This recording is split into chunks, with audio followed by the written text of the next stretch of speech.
Bismillahirrahmanirrahim. Lecture of Biology for 9th class. Today we will discuss about the digestion in human. Digestion in human. So first of all we need to know that what is digestion? The process of breaking down complex substances into simpler substances is called as the digestion. The process of breaking complex substances into simpler substances is called as digestion. Digestion क्या है? Complex substances को simpler substances में break करना, उसको हम क्या कहते हैं? उसे हम डाइजेशन कहते हैं. Why we need digestion?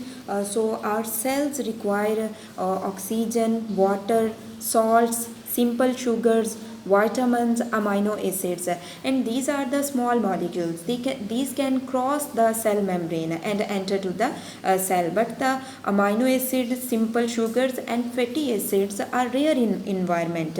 These molecules are the part of the large molecules like proteins, polysaccharides and lipids, and proteins, polysaccharides and lipids are large molecules, so they are unable to cross the cell membrane.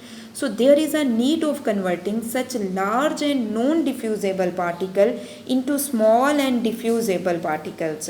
Okay, and this process will be called as the digestion. After digestion, the diffusible molecule from the digestive system reach toward to the body cells through the blood, and here they are assimilated. Assimilated mean used for the synthesis of energy. At the same time, the indigestible particles, indigestible part of the food is eliminated out of the body through the process of defecation. अब हमने digestion का process क्यों पढ़ना है, digestion क्यों ज़रूरी होती है? क्योंकि हमारे जो बॉडी के सेल्स हैं उन्हें वाटर की, ऑक्सीजन की, अमाइनो एसिड्स की, सिंपल शुगर्स की ज़रूरत होती है. अब ये मॉलिक्यूल्स जो हैं ये तो सेल मेम्ब्रेन को क्रॉस कर सकते हैं, लेकिन अगर हम अमाइनो एसिड्स की बात करें, फैटी एसिड्स की बात करें, तो ये रेयर होते हैं इन्वायरमेंट में. ये लार्ज मॉलिक्यूल्स जो होते हैं उनका हिस्सा होते हैं. लाइक अमाइनो एसिड्स प्रोटीन का हिस्सा होते हैं, फैटी एसिड्स लिपिड्स का हिस्सा होते हैं.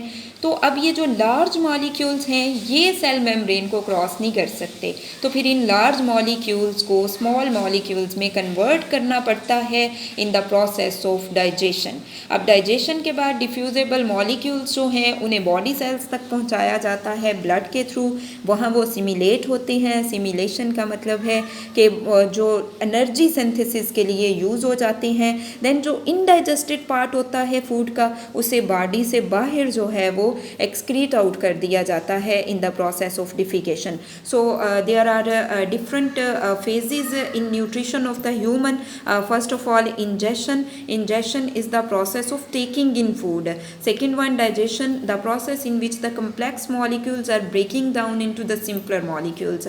Absorption, diffusion of digested food into the blood and lymph is called as the absorption. Assimilation. Assimilation is basically a process in which the different molecules are used for the synthesis of energy, and defecation, elimination of undigested food out of the body through the process of defecation. ये अब human being की जो nutrition है उसके different steps हैं. तो उनमें कौन कौन सा है? सबसे पहले इंजेशन, फूड को खाना, ठीक है. डाइजेशन, उसको डाइजेस्ट करना, यानी लार्ज पार्टिकल को स्मॉल पार्टिकल्स में कन्वर्ट कर देना. एब्जॉर्प्शन क्या है? उसको लिम्फ और ब्लड का हिस्सा बना देना जो डाइजेस्टेड फूड है उसको. असिमिलेशन क्या है? उससे एनर्जी हासिल करना और उसे स्टोर कर लेना. डिफिकेशन क्या है? जो अनडाइजेस्टेड पार्ट है फूड का उसे बॉडी से बाहर एलिमिनेट कर देना. So next one is human alimentary canal. The digestive system of human consists of a long tube which is called as the human alimentary canal, which is start from the mouth and ends at the anus. That tube will be called as the human alimentary canal. Its main sections are oral cavity, pharynx, esophagus, Then the enlargement of esophagus is called as stomach, and then stomach leads to the small intestine leads to the large intestine. Okay, in addition there are some glands also associated with the alimentary canal. Okay, and we will know in next topics that how the digestive system work, and how the bite of bread taken with some dish, and then how it is digested, and how and how complex molecules are converted into the small molecules like amino acids, simple sugars, fatty acids, vitamins, and similarly how these molecules provide energy to the cell. So alimentary canal क्या है?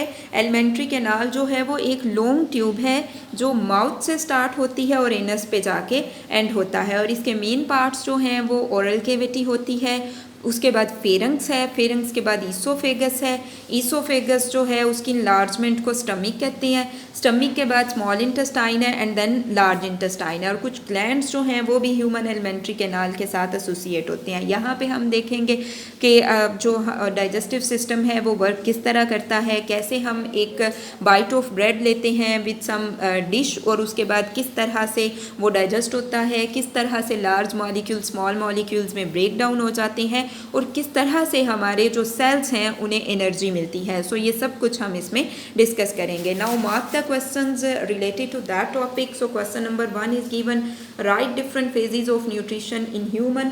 सो these are the different phases of digestion in human: ingestion, digestion, absorption, assimilation, and defecation. Question number 2 is given, define alimentary canal. So this is alimentary canal, start from here and ends at this point. Okay, अब Urdu medium वाले students question mark कर लीजिए। Question number 1 है, इंसान में nutrition के मुख्तलिफ मराहल लिखें। तो ये मुख्तलिफ मराहल हैं न्यूट्रिशन के: injection, digestion, absorption, assimilation, defecation. Question number 2 है, एलिमेंट्री कैनाल की तारीफ करें। तो एलिमेंट्री कैनाल यहाँ से यहाँ तक इसका आंसर है, ठीक है, यहाँ से यहाँ तक। तो ये आपके पास क्वेश्चन नंबर 2 का आंसर है।